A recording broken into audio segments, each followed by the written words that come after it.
Senator Collins. Thank you, Madam Chairman. Dr. Prinstein, I want to discuss with you the impact that the prolonged COVID pandemic has had on our children's mental health. I was struck by two recent columns in the New York Times written by David Leonhardt, in which he makes the point very well. He writes, "The pandemic's disruptions have led to lost learning, social isolation, and widespread mental health problems for children.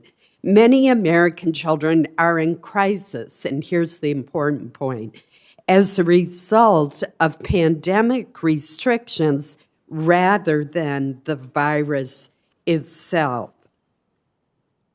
We know, as Senator Murray has mentioned, that 3 medical groups representing pediatrics, child psychiatrists, and children's hospitals have recently declared a national emergency in child and adolescent mental health.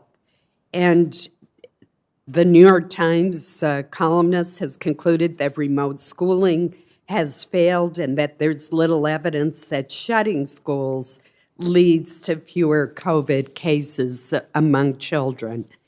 Given that the pandemic has persisted for 2 years, which is a good portion of many children's lives, what should we be doing as policymakers to balance pandemic response policies with the serious concerns that many parents have expressed to me about the impact on their children's mental health, the social isolation, the remote learning, the restricted activities that they are seeing directly are harming their children's social and mental development?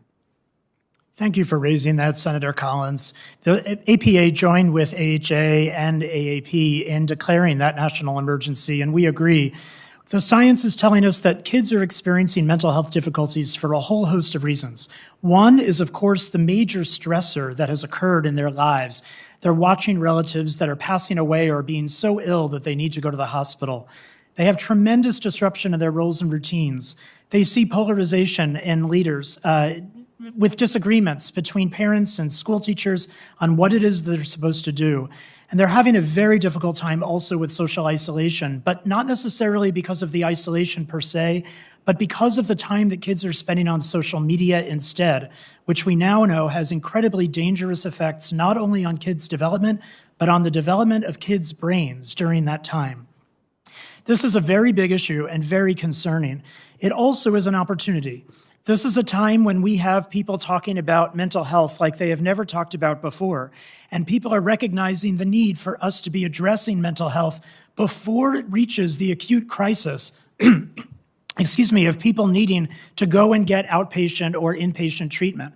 This is an opportunity for us to really build in to the fabric of how we educate, how we talk within our communities, the importance of mental health and resilience programs.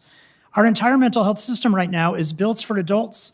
It's built also for people who are already at the point in a crisis and need treatment. That is not what the science suggests. What we could be doing now, and what this presents us with an opportunity to do, is to pay attention to all of those folks who are at risk or who have not even shown any psychological symptoms yet, and build the resilience necessary to ensure that they will never need outpatient or inpatient treatment. That is what we're seeing with kids right now. There is a wide openness to talking about these issues, and kids, just as Ms. Rainier was talking about so eloquently, want us to step up and teach them information about mental health so they can learn the skills before they reach a crisis point. Thank you. Dr. Goldsby, my time has almost expired, but an estimated 636 people in Maine died from drug overdoses last year. That is a terrible and alarming record high. But what it obscures is the actual number of overdoses, which was in the neighborhood of 8,000 overdoses in the state of Maine, where thanks to the heroic efforts of first responders, medical professionals, and sometimes bystanders, they were saved. How can we ensure that non-fatal overdose patients are not just a statistic, but receive the care that they need to prevent a subsequent and potentially fatal overdose? Senator Collins, we, talk about overdose reversal in South Carolina as an intervention.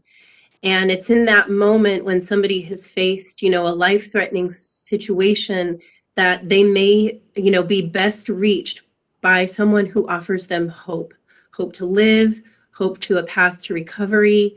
And I think those intervention services are key as we do more outreach, as we have our first responders saving lives, taking advantage of this critical crisis moment to engage people in services that will lead them on a path to long-term recovery. And so that can look a number of ways with a number of different programmings, but I think it's taking advantage of that moment, that life-saving moment, that we really engage in treatment services. Thank you. Thank you. Senator Baldwin. Thank you, Madam Chair.